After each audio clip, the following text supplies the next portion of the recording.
Yahweh, Yahweh, Yahweh,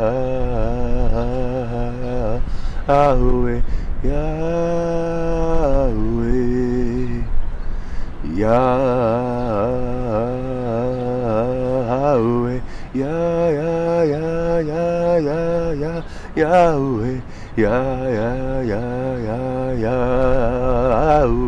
Yahweh,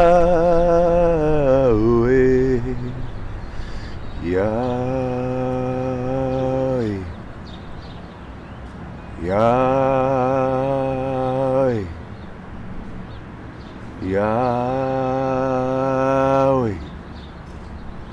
Yahweh. Praised in the name of Yahweh, who was and is to come,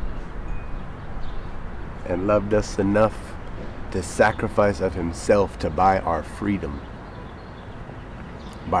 from our own chains, buy our freedom from the chains of this broken world. Amen. Wow! Galatians 5:1 speaks of such a liberty. Stand fast, therefore, in the liberty wherewith Christ hath set us free, and be not entangled again with the yoke of bondage.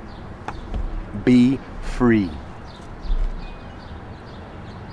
I think it's easy not to see Christ that way through the lens of our own understanding. In a lot of cases, it seems like God revealed himself, that source revealed itself to be a relational presence, that we should call it by name.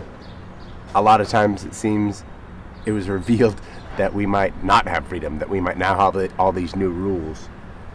But indeed, he came to grant us freedom, liberty, that we might, and calls us now in that liberty, once delivered from the bondage, and you can see what you've been delivered from, man, and I see it daily.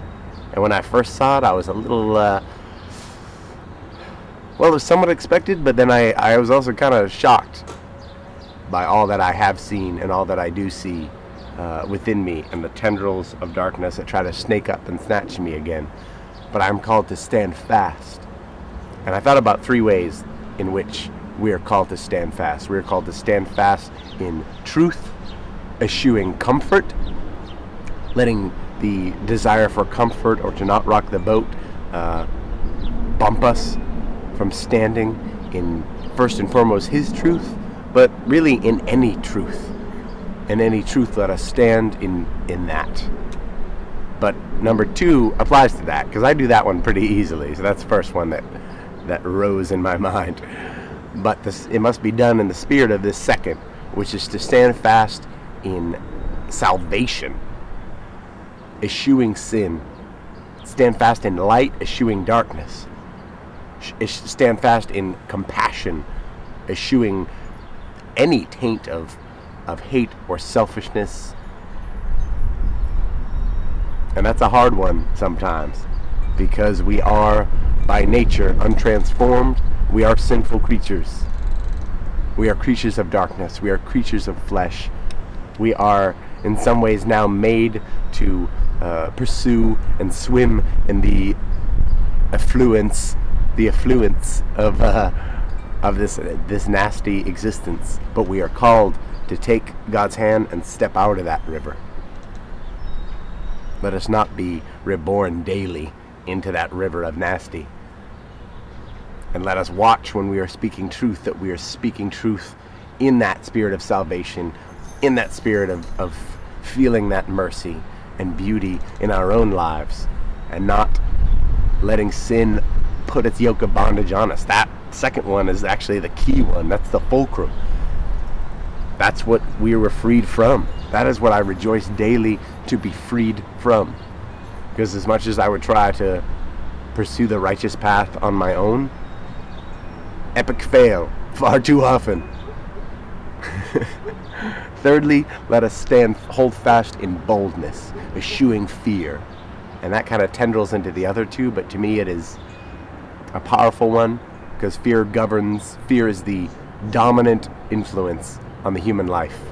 It is the dominant pressure that causes us both to do things and to not do things. The entire capitalist system, the entire concept of building nations, self-defense, comes from that same thing.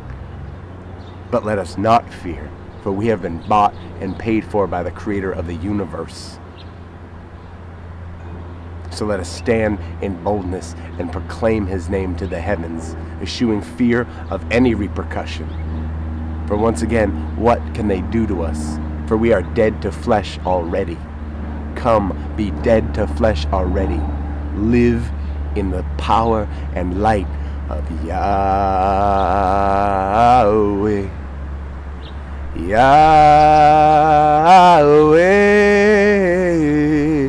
Yahweh,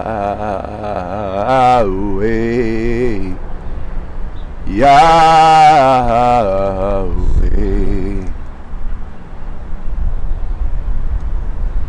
Amen.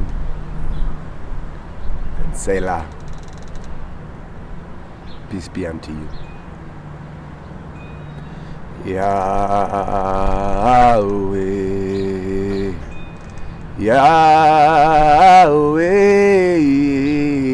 Yahweh, praise your holy name.